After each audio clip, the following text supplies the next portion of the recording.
We've told you Israel has reportedly approved thousands of settler units in the occupied territories. According to Israeli media, Tel Aviv will construct 4,416 settler units in several areas, including East Jerusalem Al-Quds. The units will be constructed in 3 different neighborhoods of the Holy City. Israeli settlements are illegal under international law. Israel is defying international calls for a halt to the settlement in construction plans.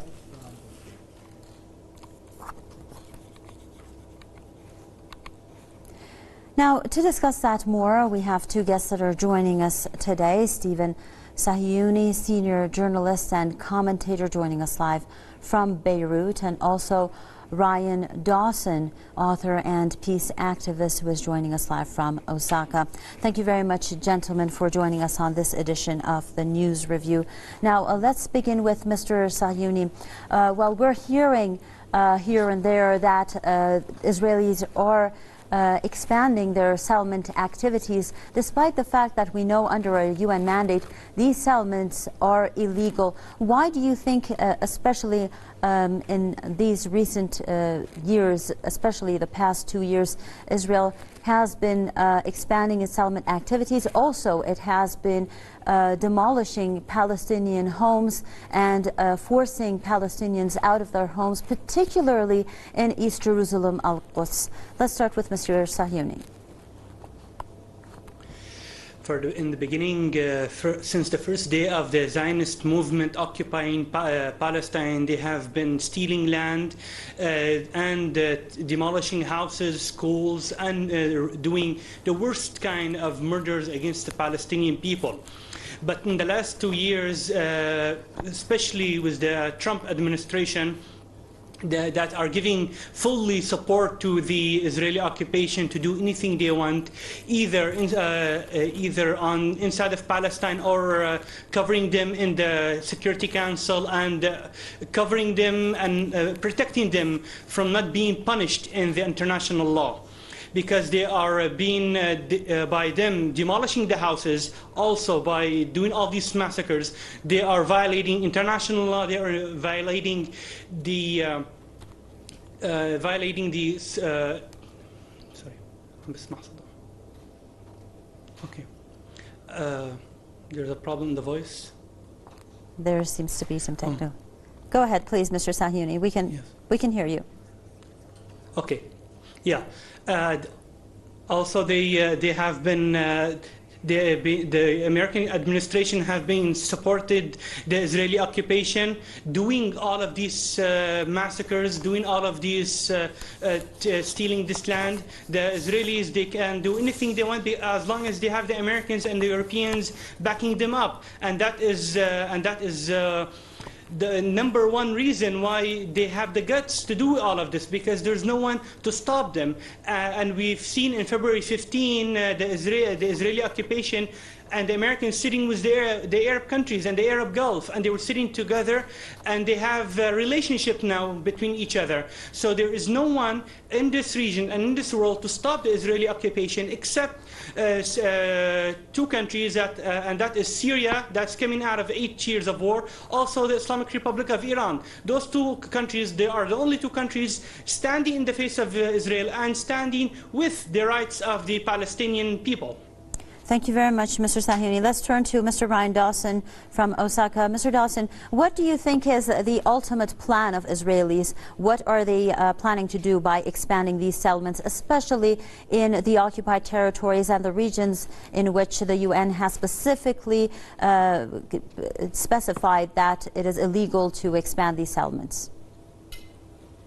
Well, we don't have to speculate that we know what they're doing. They're annexing the territory because they want a Jewish state. And by Jewish state, they mean exactly what that sounds like. It is, they set up ethnic colonies. I don't call them settlements. I call them racial colonies. They are not only demolishing houses, now they're confiscating houses. They're kicking Palestinian families out of the homes, and they're rewarding those to settlers and even taking their possessions, their clothing, everything they own, and they just hand it over to the right category of people, the correct ethnic religious category in their own minds. These are God's chosen lunatics who believe that God is a real estate agent, and this land belongs to them, according to mythology. So they have every right to be as violent as they want, shoot people's kids, have snipers shooting people in the knees and in the groin and in the eyes, or sometimes just killing them, and nothing happens. There's over 300 people murdered since last March. Nothing is done about that. That's just in Gaza. They expand their settlements in the West Bank, and of course they want East Jerusalem. And that's what they're concentrating on now. They have an election in 18 days. There are, 4 parties basically, but really only 2. David Sheen put a nice acronym called SIDE. S for segregation, I for integrating, which is not going to happen, D for domination, and E for elimination. And the majority of the Israeli public support either domination or elimination. They want to annex the territory or dominate Palestinians, throw their kids in prison. They can torture people. They just raided an elementary school, shot up an elementary school and raided it with tear gas. Moments after their international monitors are gone, the Israeli army raids an elementary school. Of course, they're going to confiscate land and houses, and they have the full backing of the United States and Europe, many of whose populations are ignorant to any of this going on. Mr. Dawson? Well, there seems to be some technical difficulties there. Now, moving on, the leader of the Palestinian resistance movement, Hamas, has strongly condemned Israel's latest measures against worshippers in Jerusalem Al-Quds. Ismail Haniyeh says Tel Aviv is trying to pave the way for the permanent occupation of the Al-Aqsa Mosque compound. The Hamas leader has also accused some Arab leaders warming of ties with Israel for the regime's latest actions. He has called on Arabs to halt all acts of normalizing ties with Tel Aviv. Israeli forces have recently prevented Palestinian worshippers from entering the Al-Aqsa Mosque. The move has led to clashes that have left dozens of Palestinians injured.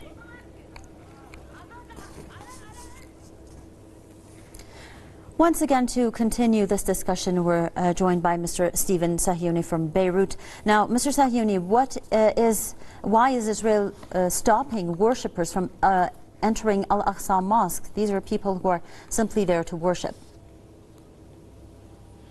The Israeli occupation, they have trying, and this is their plan, by doing the religious situation by making Israel a Jewish state, and scaring their people that around you is only Muslims and we have to make our own Jewish state, and they try, and under the name of religion, they stop people from going into their under what they say, to go into the mosque, because they have their, as they claim, they have their holy thing, their holy wall in Jerusalem, in Jerusalem. So they stop the Palestinians from going into doing their prayers, but they do not. But at the same time, but they let their people to come. They do not respect religion. They don't respect other people's religion as they claim.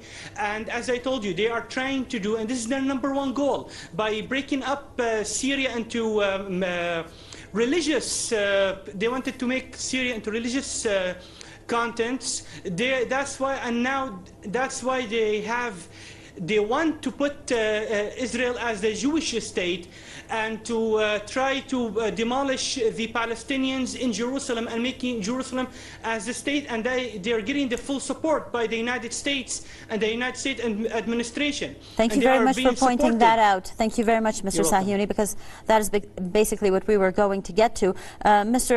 Dawson, let's pick it up from there.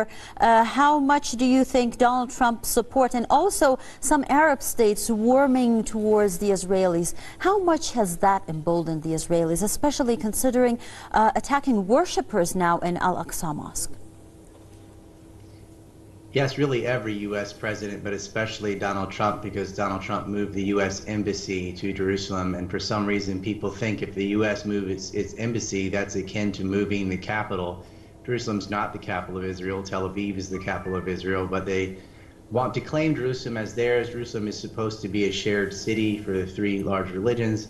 the major religions, Christianity and Islam, and a very small religion, Judaism. But they want that exclusively, and they do this to harass the Palestinians on purpose. They do this to agitate them, to try to provoke a reaction, so that they can justify their ethnic cleansing, land grabbing, annexation, blockade, and torture and jailing and shooting children.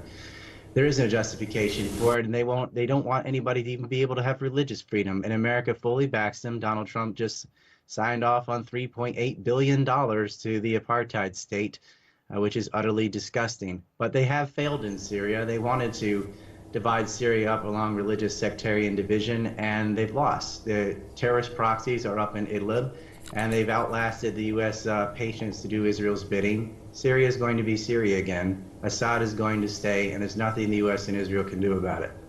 Thank you very much, Mr. Ryan Dawson, author and peace activist, joining us live from Osaka, and Mr. Stephen Sahiouni, senior journalist and commentator, joining us live from Beirut. Thank you very much, gentlemen, for your elaborations. And thank you.